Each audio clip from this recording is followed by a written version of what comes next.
The wind howled through the empty streets of Pine Ridge as Michael Taylor drove carefully along the icy road. It was nearly midnight, and all he wanted was to get home, kick off his shoes, and warm up with a cup of hot tea. The city council meeting had run late again, with heated debates about the upcoming budget proposals that would affect every department in the small city. Michael gripped the steering wheel tightly, his knuckles turning white as he navigated the treacherous conditions. The weather forecast had predicted only a light dusting of snow, but winter in this part of the country had its own plans.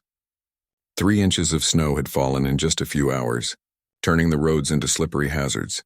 Just 2 more miles, he muttered to himself, the heater in his old sedan struggling to keep up with the freezing temperatures outside. The dashboard clock read 11:42 p.m. Michael sighed, knowing his alarm would still go off at 6 a.m., regardless of when he finally made it to bed. As a newly elected city councilman at 34, Michael took his responsibilities seriously.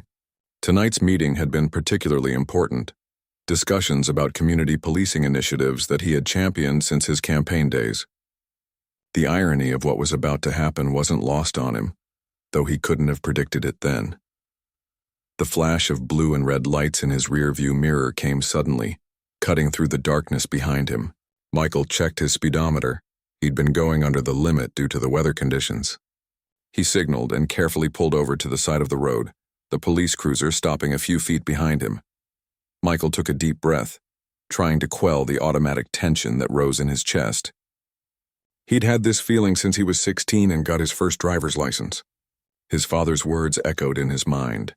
Keep your hands visible. Speak clearly. Don't make sudden movements. He rolled down his window, letting in a blast of frigid air, and placed both hands on the steering wheel where they could be easily seen. The cold immediately bit at his exposed skin, but he remained still, waiting. 2 officers approached, one on each side of his car. Their flashlights beamed through his windows, temporarily blinding him. The taller officer, who approached the driver's side, shined his light directly into Michael's face before lowering it slightly. License and registration, the officer demanded without preamble. No greeting, no explanation for the stop. Good evening, officer, Michael said, keeping his voice steady and respectful. May I ask why I've been pulled over? The officer's face remained impassive under his winter hat. His name badge read, Officer Wilson. You rolled through the stop sign back at Pine and Elm, he stated flatly. Michael frowned slightly. He distinctly remembered coming to a complete stop at that intersection. He always did, especially in weather like this. I'm certain I stopped completely, sir, Michael said carefully. The roads are slippery tonight, and I've been driving extra cautiously. The second officer, who had been circling the car with his flashlight, snorted audibly. Everyone says that, Officer Wilson replied. License and registration, please. Michael nodded. I'm going to reach for my wallet in my back pocket, and then for my registration in the glove compartment. He narrated his movements, something his father had taught him years ago. As he handed over his documents, he added, I'm actually City Councilman Taylor. I'm just heading home from tonight's council meeting. Something flashed across Officer Wilson's face, surprise perhaps or disbelief. The second officer moved closer to the driver's side window. Playing the big shot card already? The second officer said with a slight smirk. His badge identified him as Officer Reynolds. Not at all, Michael replied calmly. Just explaining why I'm out so late on a weeknight. Officer Wilson examined Michael's license carefully, then handed it to his partner, who shined his flashlight on it. Step out of the vehicle. Mr. Taylor, Officer Wilson suddenly commanded. Michael's heart rate picked up. May I ask why, officer?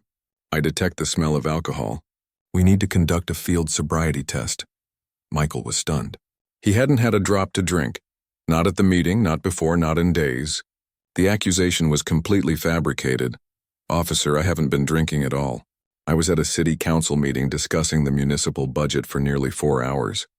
Out of the vehicle. Sir, now. Officer Wilson's tone left no room for argument. Michael carefully unbuckled his seatbelt and opened his door, the wind immediately cutting through his light jacket. He hadn't dressed for extended exposure to the elements, just for the short walks between his car and buildings. The snow crunched beneath his dress shoes as he stood. The temperature had dropped even further, probably hovering around 15 degrees Fahrenheit now. His breath formed thick clouds in front of his face. Walk heel to toe along this line, Officer Wilson instructed, pointing to an imaginary line on the snow-covered roadside. Michael complied, walking carefully along the supposed line, his dress shoes slipping slightly on the icy surface. He completed the task without incident. Now follow my finger with your eyes only, the officer continued, moving his finger back and forth in front of Michael's face. The wind whipped around them, and Michael struggled not to shiver as the cold penetrated his thin clothing. His toes were already growing numb in his dress shoes. "I've had absolutely nothing to drink, officer," Michael said after completing the eye test. "I'd appreciate if we could wrap this up quickly. It's freezing out here." Officer Reynolds chuckled. "What's the rush, Councilman? Got important business waiting?"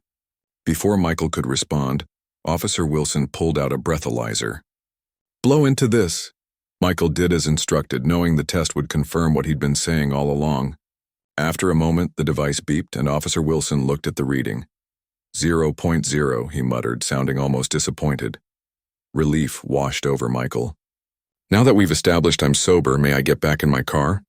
It's extremely cold out here." The two officers exchanged glances, and something in their look made Michael's stomach tighten with apprehension. "You know, you've had quite an attitude this whole time," Officer Wilson said, his tone hardening, not very becoming of a city official. Michael was bewildered. He had been nothing but polite and cooperative throughout the entire interaction. "I apologize if I've given that impression," he said carefully. "I'm just very cold and eager to get home after a long day." Officer Reynolds stepped closer. "You think you're better than us because you sit on that council? Making decisions about our department without knowing what it's like on these streets?" The question caught Michael off guard. He hadn't mentioned anything about his work on the council, especially not his committee assignments. Was this about the budget discussions that had been in the local paper? "Not at all, officer. I have great respect for law enforcement. In fact, I've been advocating for better equipment and training resources for the department." Officer Wilson scoffed. "Sure you have. Tell you what, you seem cold. How about a little exercise to warm you up?" A sense of dread crept over Michael. "Excuse me?" "Drop and give me 20, Officer Wilson said, his mouth curling into a small smile. "Push-ups? Right here." Michael stared in disbelief. "You can't be serious." "Dead serious," Officer Reynolds chimed in. "Unless you'd prefer we take you in for resisting an officer and creating a public disturbance." "On what grounds?" Michael asked, his voice rising slightly despite his efforts to remain calm. "Arguing with officers, exhibiting erratic behavior." Officer Wilson trailed off suggestively. "Your choice. 20 push-ups or a night in a cell. Decide now." Michael looked around desperately. The street was deserted except for a single car approaching in the distance. His mind raced through the options and their consequences. A night in jail would mean missing tomorrow's important committee meeting, not to mention the public embarrassment and potential damage to his reputation. With a deep breath, Michael lowered himself to the ground, placing his hands on the freezing pavement. The snow immediately soaked through the knees of his dress pants. He began doing push-ups, counting silently in his head. The officers watched, occasional chuckles escaping as Michael struggled to maintain proper form on the uneven, icy surface. His hands burned with cold and his breath came out in increasingly larger clouds as his exertion increased. "Look at the councilman now," Officer Reynolds commented. "Not so high and mighty with your face in the snow, are you?" Michael kept going, focusing on his breathing rather than their taunts. As he neared 20, the approaching car slowed down. Through the corner of his eye, Michael could see the vehicle almost stopping, then continuing on at reduced speed. "All right. That's enough," Officer Wilson finally said as Michael completed the 20th push-up. "You can go now, Councilman. Drive safely." Michael rose shakily to his feet, his hands numb and pants soaked through at the knees. His entire body was trembling, partly from exertion but mostly from the cold and humiliation. "Have a good night, officers," he managed to say, his voice remarkably steady despite everything. As he walked back to his car, he heard Officer Reynolds call out, "Remember this the next time you're sitting in your warm office making decisions about our department." Michael got into his car, closed the door, and sat motionless for a moment. The police cruiser remained behind him, its lights still flashing. With frozen fingers, he started his engine and carefully pulled away. What he didn't key now then was that the passing car had slowed down for a reason. The driver, A night shift nurse named Dr. Rivera had witnessed the entire scene and had discreetly recorded it on her phone. By morning, the video would be circulating online and in local news outlets. And what the officers didn't know was that Michael Taylor wasn't just any city councilman. He was the newly appointed chairman of the Public Safety Committee, the very committee that oversaw the police department's budget, policies, and personnel decisions. Tomorrow would bring a reckoning that none of them could have anticipated on this cold, snowy night. Michael's fingers were still numb as he unlocked the door to his modest two-bedroom home. The digital clock on his microwave blinked 12:17 a.m. as he stepped inside, the warmth of his living room a stark contrast to the freezing humiliation he'd just endured. He peeled off his wet pants and changed into dry clothes, his mind replaying the incident over and over. The officers' smug faces, the bite of the frozen pavement against his palms, the indignity of doing push-ups on the side of the road like some kind of criminal.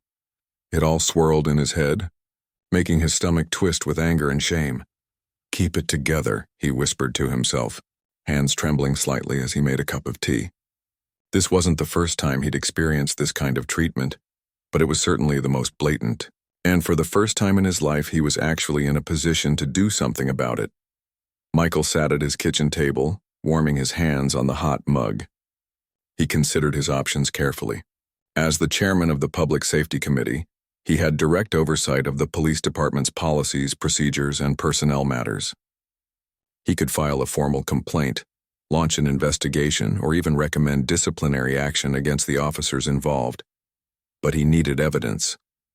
It would be his word against theirs, and without proof, the complaint might go nowhere. Michael sighed deeply, taking a sip of his tea. Maybe he should just let it go.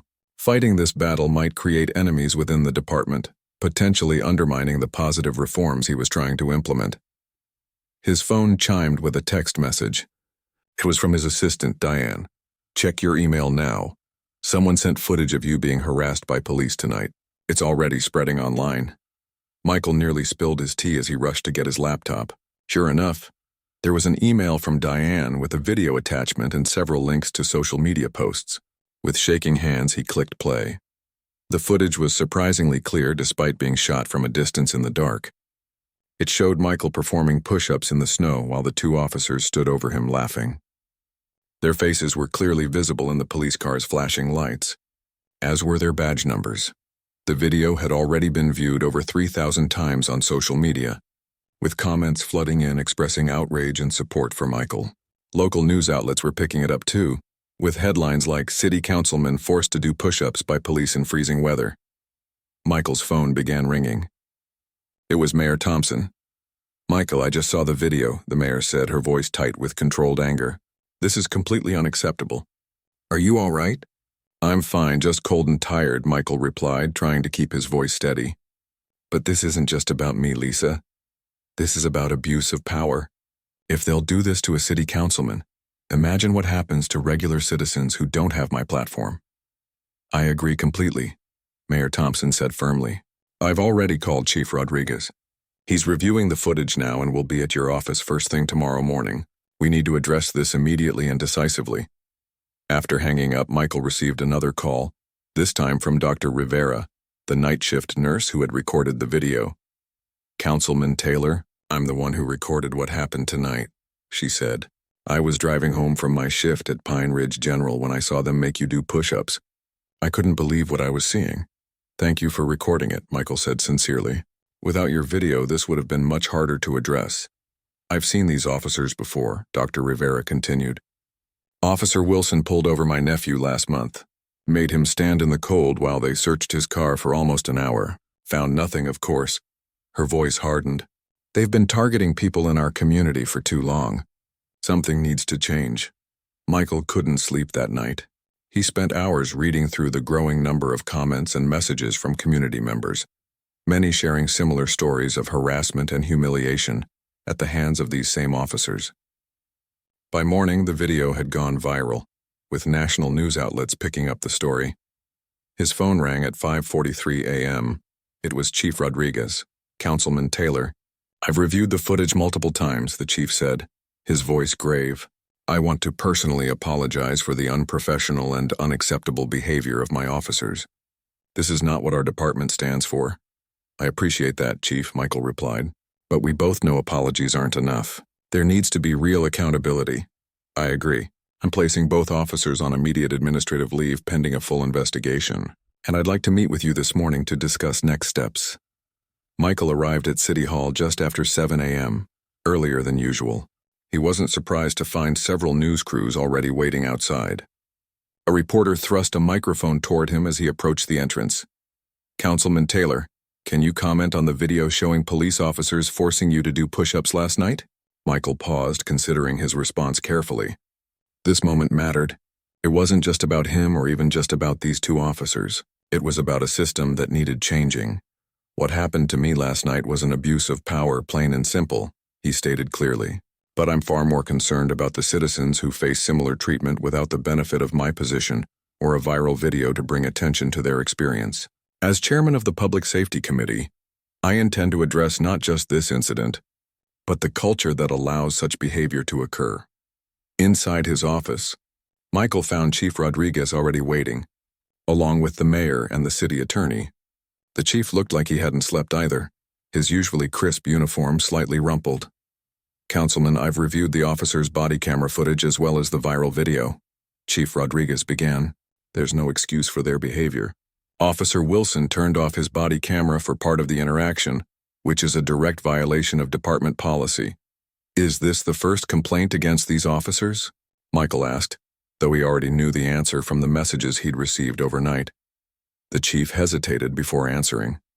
No, there have been previous complaints against both Wilson and Reynolds. Nothing that could be substantiated enough for serious disciplinary action. Because there wasn't video evidence, Michael said, not as a question but as a statement of fact. Often, yes, the chief admitted. It comes down to the officer's word against the civilians. Mayor Thompson leaned forward. What do you want to do about this, Michael? As committee chair, you have significant input here. Michael took a deep breath. I want a full review of all complaints against these officers going back 5 years. I want to know how many involved minorities, how many were dismissed without proper investigation, and what patterns emerge.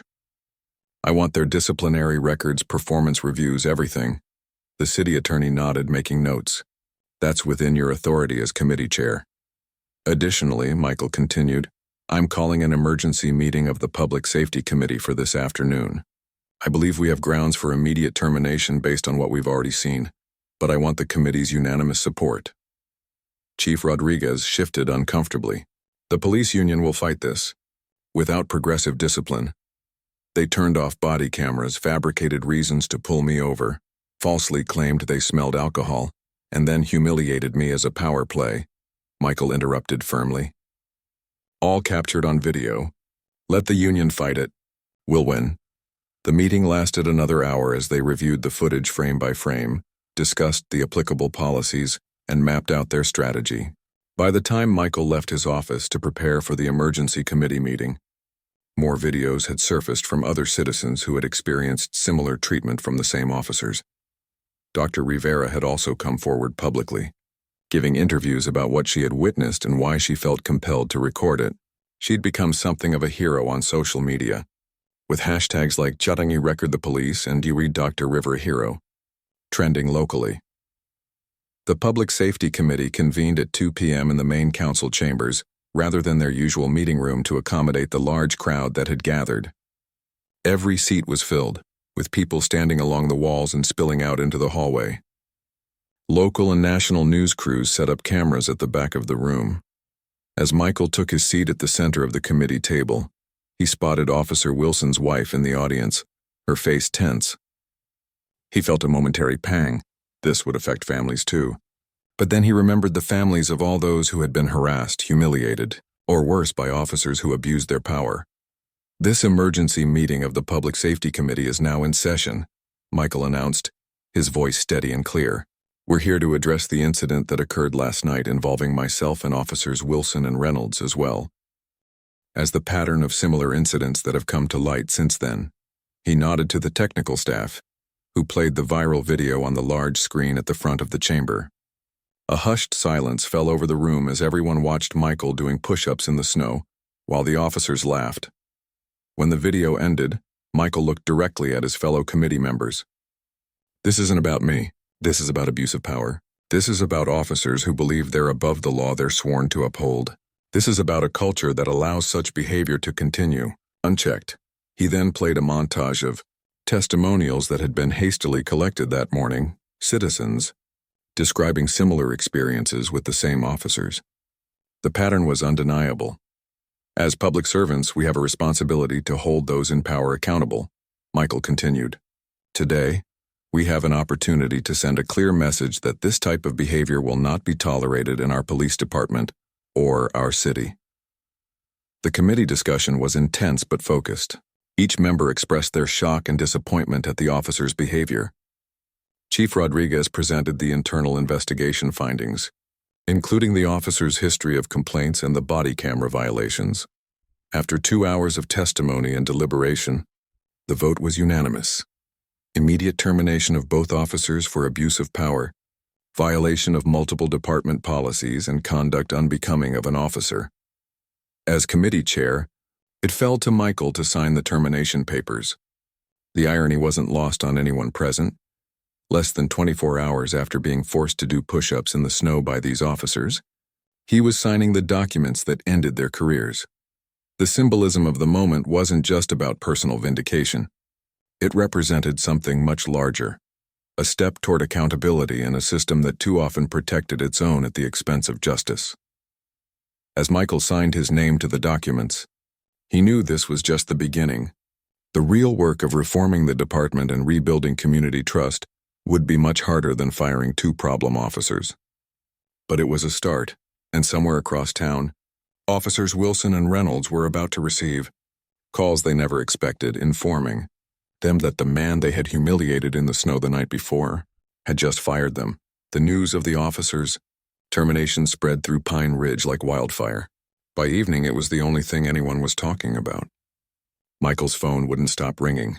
Calls from reporters, community members, other city officials, and even state legislators poured in nonstop. He sat in his living room that night, the TV muted as his own face appeared on the screen for what felt like the 100th time that day. The story had gone national, with major networks picking up both the viral video and the swift consequences that followed. Some outlets were already calling it a landmark case of accountability in policing. Michael turned off his phone and sank deeper into his couch, exhaustion settling into his bones. The last 24 hours had been a whirlwind of emotions and actions, leaving him drained yet restless. Despite the victory, something felt unfinished. A knock at his door pulled him from his thoughts. Looking through the peephole, he was surprised to see Dr. Rivera, the nurse who had recorded the video. "I hope it's not too late to stop by," she said when he opened the door. "I wanted to check on you. Today must have been intense."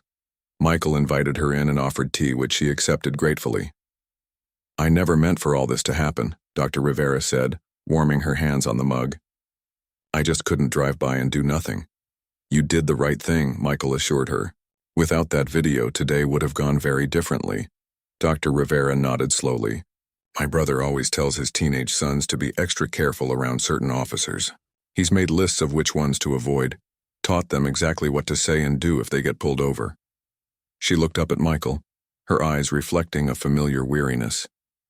"No parent should have to teach their children that." "No, they shouldn't," Michael agreed. "And that's the bigger issue here. Firing 2 officers doesn't solve the underlying problems."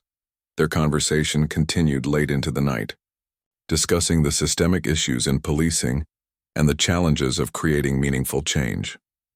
Dr. Rivera shared stories from her work in the emergency room, the injuries she'd treated, the patterns she'd noticed, the quiet conversations with patients who were afraid to report police misconduct. By the time she left, Michael had a clearer vision of what needed to happen next. This moment couldn't be just about 2 officers who crossed a line. It had to be about transforming the entire system. The next morning, Michael arrived at his office to find a stack of messages waiting for him. One in particular caught his attention, an invitation to appear on Morning Nation, one of the most watched morning news programs in the country. His assistant, Diane, watched him read the message. "This could be huge, Michael. A national platform to talk about what happened and what comes next." Michael nodded thoughtfully. "Set it up, but make sure they understand I want to focus on solutions, not just rehash the incident." Later that afternoon, Another unexpected visitor arrived at his office, Police Chief Rodriguez. "I've been doing a lot of thinking." "Councilman," the chief began, sitting across from Michael. He looked tired, the events of the past days weighing heavily on him. "What happened with Wilson and Reynolds? It's not just about two bad officers." Michael waited, giving the chief space to continue. "I've been with this department for 27 years. I've seen changes come and go, reforms announced with great fanfare that fizzle out when attention moves elsewhere." The chief leaned forward, his expression earnest. "I don't want that to happen this time. I want real change, lasting change. And what are you proposing?" Michael asked. "A complete overhaul. Training, recruitment, accountability systems, community engagement, everything." Chief Rodriguez pulled out a folder and placed it on Michael's desk. "These are some initial ideas. I'd like to work with your committee to develop them further." Michael was surprised by the chief's initiative but welcomed it. Together they spent the next few hours discussing possibilities for reform, finding unexpected common ground in their vision for what policing could and should be. When the chief left, Michael had a growing sense that something significant was taking shape, something bigger than he had initially imagined possible. The following day, Michael appeared on Morning Nation. Millions of viewers watched as he recounted his experience and then pivoted to talk about the broader implications. "What happened to me happens to people across this country every day," he said calmly into the camera. "The difference is most don't have the benefit of my position or a viral video to bring attention to their experience." The host nodded sympathetically. "And you believe this is indicative of larger problems in policing?" "I know it is," Michael replied. "But I also know there are good officers out there who want change too. This isn't about villainizing all police. It's about creating systems that ensure accountability, proper training, and a culture that truly serves and protects everyone equally." "And how do you respond to those who say you're using your position for personal revenge against these officers?" the host asked, referencing criticism that had emerged from police unions and certain political corners. Michael didn't hesitate. This was never about revenge. "If it were, I would have been satisfied with just firing those two officers and moved on. But that wouldn't solve anything. We need to address the root causes that allow such incidents to occur in the first place." He went on to outline the comprehensive reform plan he and Chief Rodriguez had begun developing, emphasizing the collaborative approach that included input from community members, civil rights organizations, and officers themselves. By the time the interview ended, social media was buzzing with clips from the segment. Precinct Reform Not Revenge started trending, capturing the essence of Michael's message. Back in Pine Ridge, the effects of Michael's national appearance were immediate. His office was flooded with calls and emails, some offering support, others sharing similar experiences, and many asking how they could help implement similar reforms in their own communities. Among the messages was one from the governor, requesting a meeting to discuss potential statewide policing reforms based on Pine Ridge's emerging model. As Michael prepared for the governor's visit, he received another unexpected call. Officer Wilson's wife wanted to meet with him privately. The meeting took place at a quiet cafe on the outskirts of town. Mrs. Wilson arrived alone, visibly nervous as she slid into the booth across from Michael. "Thank you for agreeing to see me," she began, her hands fidgeting with a napkin. "I know you have every reason to refuse." "Everyone deserves to be heard," Michael replied simply. Mrs. Wilson took a deep breath. "I'm not here to defend what my husband did. What he and Officer Reynolds did to you was wrong and the termination was justified." She paused, gathering her thoughts. "But there's context I think you should know about." She explained how the department's culture had gradually changed over the years, with increasing pressure to meet quotas for stops and citations. Officers who didn't produce enough numbers faced ridicule and poor performance reviews that affected their advancement. Opportunities. The training emphasized authority and control, rather than communication and de-escalation. She continued, "My husband was different when he first joined. Idealistic, wanting to help people. But something changed. The job changed him." Michael listened intently, asking occasional questions but mostly giving her space to share her perspective. "I'm not asking you to give him his job back," Mrs. Wilson clarified. "But maybe what happened can be a wake-up call not just for the department but for him too. Maybe your reforms can help change the culture that turns good people into into the kind of officers who would do what they did to you. Their conversation lasted over an hour, providing Michael with valuable insights into the internal pressures and cultural factors that contributed to the problem. By the time they parted ways, he had gained a more nuanced understanding of the challenges ahead. The meeting with the governor 2 days later exceeded Michael's expectations. Instead of the political photo opportunity he had feared, it was a substantive discussion about meaningful reforms.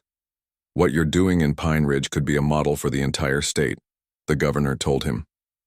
We've been struggling with these issues for years, but your approach, bringing together all stakeholders, focusing on systems rather than just individuals, that's the kind of comprehensive thinking we need. The governor proposed creating a task force to adapt Pine Ridge's emerging reform framework for statewide implementation, with Michael serving as co-chair alongside the state attorney general. As the meeting concluded, the governor asked a question that caught Michael off guard. Have you ever considered running for higher office? Your handling of this situation shows the kind of leadership we need more of. The question lingered in Michael's mind as he drove back to Pine Ridge that evening. 6 months ago, he had been a newly elected city councilman, focused on local issues like park renovations and garbage collection schedules. Now he was discussing statewide police reforms with the governor and being asked about his political future. Life could change in unexpected ways, sometimes in the span of a single night on a snowy road. When he arrived home, he found a small group of community members gathered on his front lawn.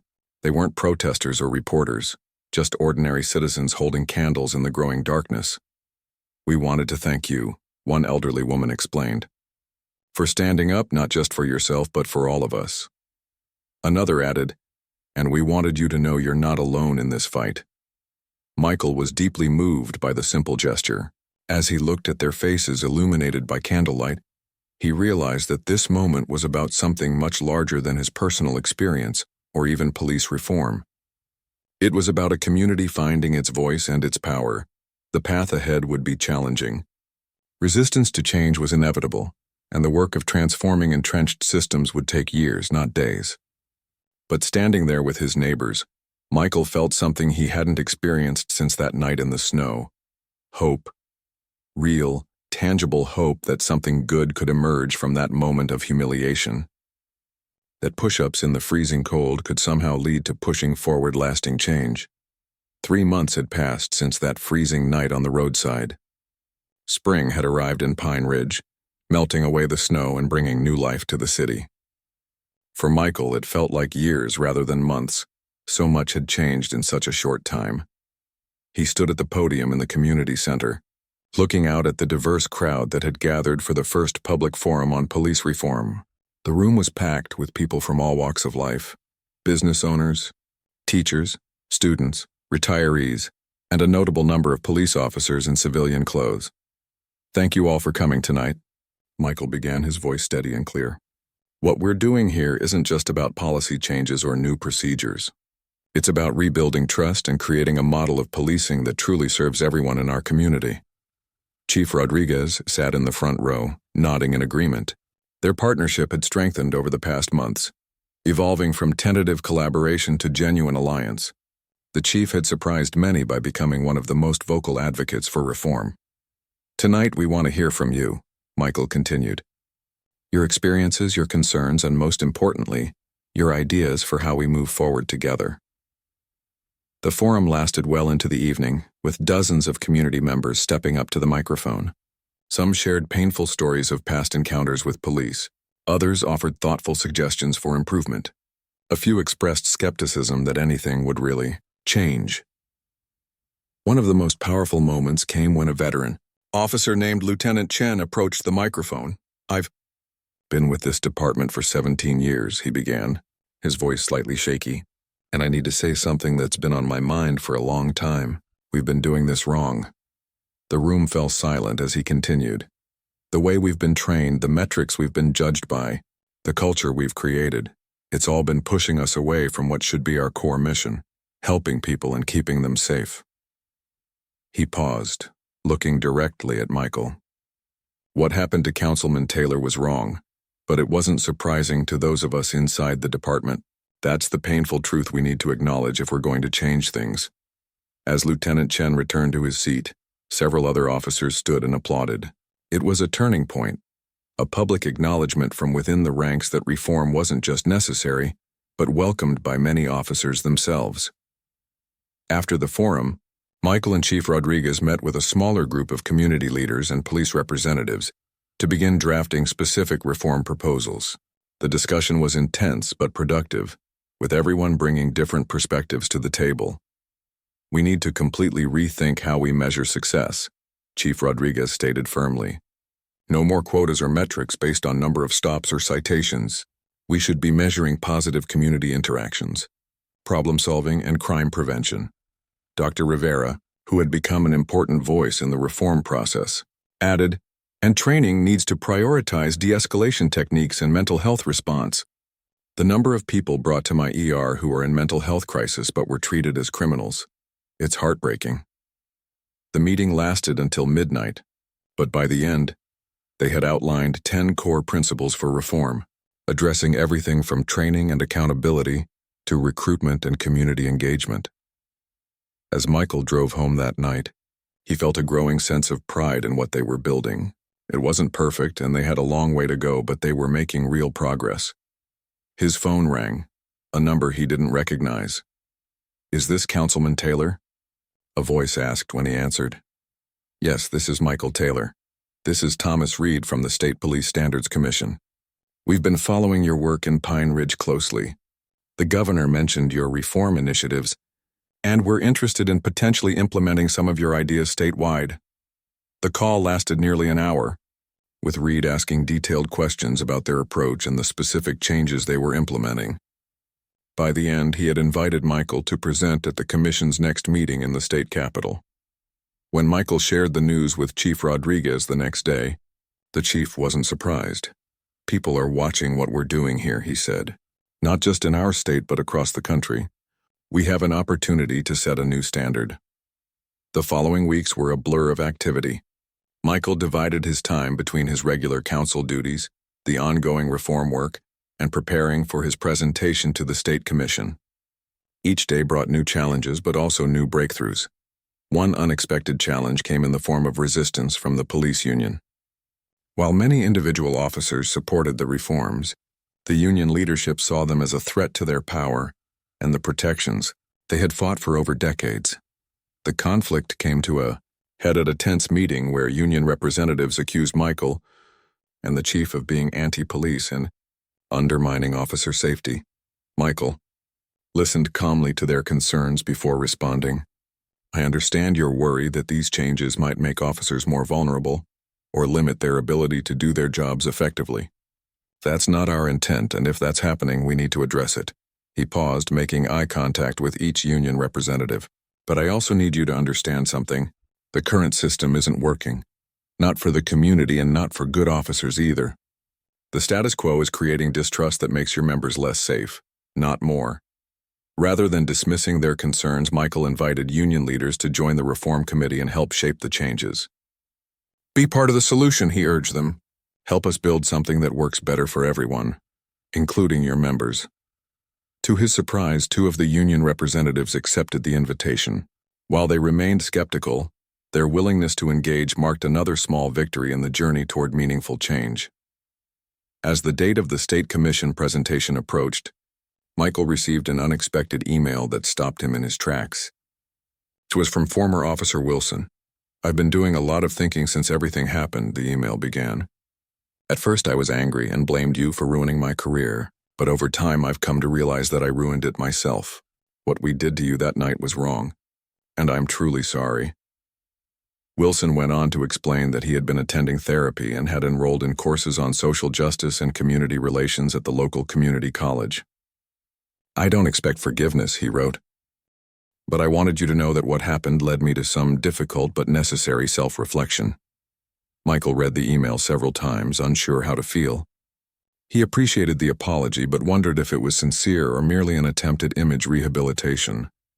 After careful consideration, he replied with a brief but thoughtful message acknowledging Wilson's words and wishing him well in his journey of self-improvement. The day before his trip to the state capitol, Michael visited his parents for dinner, something he hadn't done enough of lately given his hectic schedule. "We're proud of you, son," his father said as they sat around the kitchen table. "But we worry too. You're taking on powerful institutions. That comes with risks." Michael's mother reached across the table and squeezed his hand. "Just be careful. Change doesn't happen overnight, and some people will fight hard to keep things the way they are." "I know," Michael assured them, "but I can't walk away from this. Not now." His father nodded, understanding in his eyes. "Your grandfather used to say that change happens in waves. First, there's resistance. That's how you know you're pushing against something real. Then there's grudging acceptance from some. And finally, if you keep at it long enough, people start to forget there was ever any other way of doing things.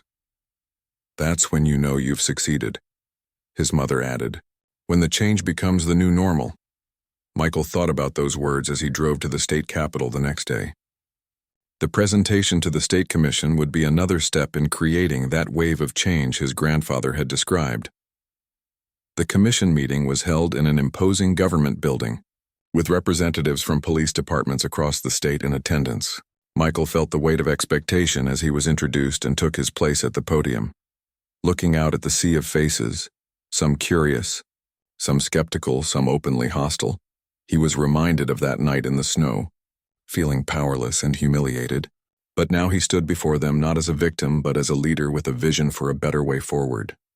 3 months ago, I was forced to do push-ups in freezing weather by 2 officers who abused their power, he began, his voice filling the large chamber.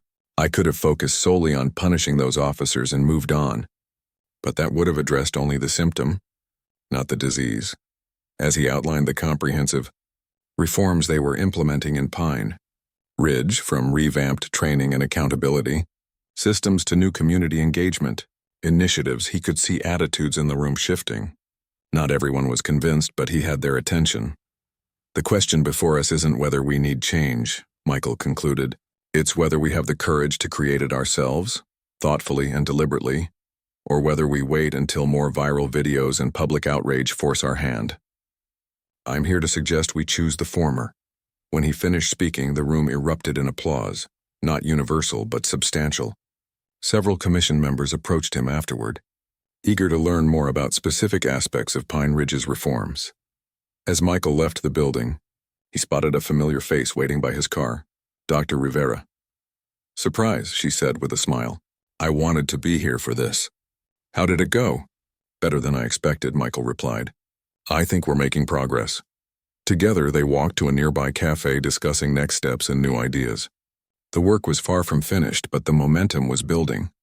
What had begun as a humiliating encounter on a snowy night was evolving into something neither of them could have imagined, a movement for genuine, lasting change. 1 year had passed since that freezing night when Michael Taylor was forced to do push-ups in the snow. The seasons had come full circle, with winter once again settling over Pine Ridge, but so much else had changed. Michael stood at the window of his new office, larger than his previous one, and located in the renovated east wing of City Hall. Outside, snow fell gently on the newly established Community Safety Center, a building that now housed not just police officers but also social workers, mental health professionals, and community mediators. "Quite a view," said Chief Rodriguez, entering with 2 cups of coffee. He handed one to Michael and joined him at the window. "Hard to believe it's been a year," Michael replied, accepting the coffee gratefully. The chief nodded. "Sometimes feels like 5 years with everything we've accomplished." Indeed, the list of changes implemented in Pine Ridge over the past 12 months was remarkable. The police department had been transformed through new training programs, revised use of force policies, and community oversight mechanisms. Every officer now wore body cameras that couldn't be turned off during interactions with the public. The department had hired its first-ever mental health director and had established a dedicated crisis response team that included social workers. Most significantly, the culture was changing.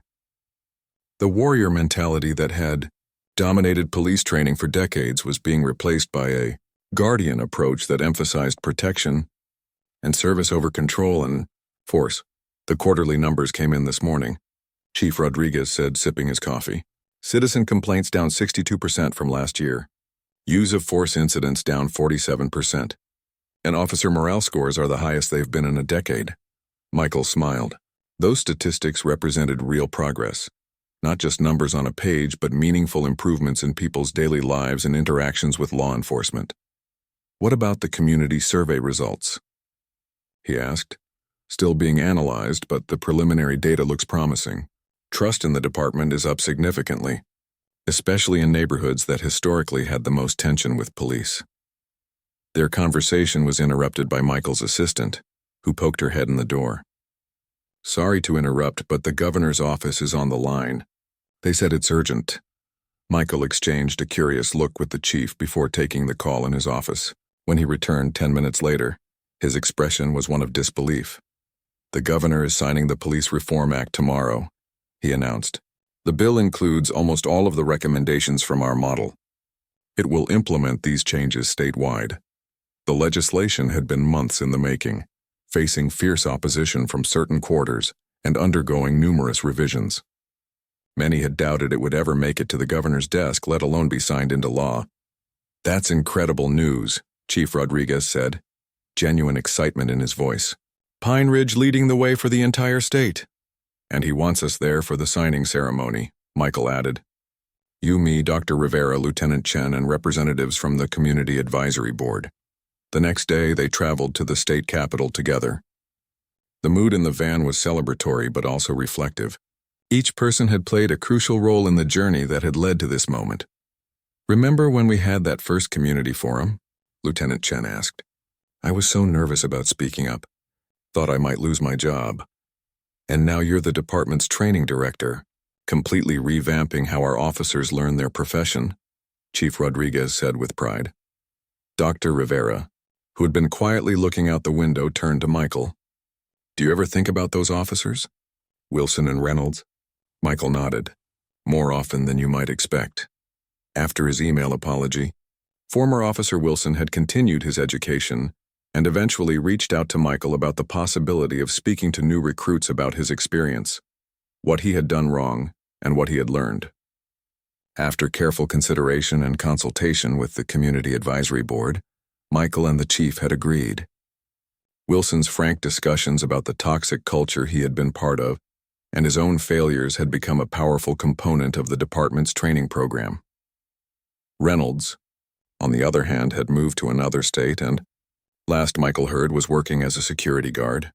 He had never apologized or acknowledged any wrongdoing. The signing ceremony was held on the steps of the state capitol, with media from across the country in attendance.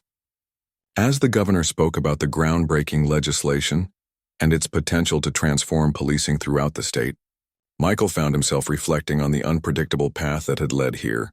One humiliating incident, captured on video by a passing nurse, had sparked a movement that now stood poised to improve the lives of millions of citizens. It wasn't the path he would have chosen, but he couldn't deny the profound impact it had made possible. After the ceremony, as they mingled with legislators and other dignitaries, Michael was approached by a representative from the U.S. Department of Justice. Councilman Taylor, I'm Richard Powell from the DOJ's Civil Rights Division. We've been following your work here with great interest. They spoke for nearly half an hour, with Powell explaining that the federal government was looking at Pine Ridge's model as a potential framework for national standards and guidelines. We'd like you to come to Washington next month to meet with our team and share your insights, Powell said. Your approach, focusing on systems rather than just individual actions, bringing together diverse stakeholders, measuring outcomes rigorously. It's exactly the kind of evidence-based reform we need nationwide. On the drive back to Pine Ridge that evening, Michael was quieter than usual, processing the day's events and the unexpected invitation from the Justice Department. Something on your mind? Dr. Rivera asked, noticing his thoughtful expression. Just thinking about scale, mule.